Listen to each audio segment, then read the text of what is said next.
Hello বন্ধুরা, তোমরা সবাই কেমন আছো? আশা করি ভালোই আছো।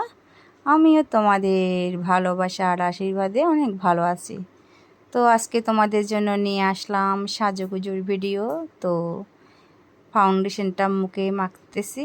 তো মুখে মাখলে সাজলে কেমন লাগে তোমরা অবশ্যই সেটা আমাকে জানাবা।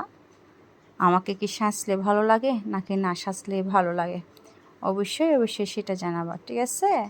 তো তোমরা সব সময় ভালো থেকো, সুস্থ থাকো, ভগবানের কাছে এই প্রার্থনা করি। Thank you.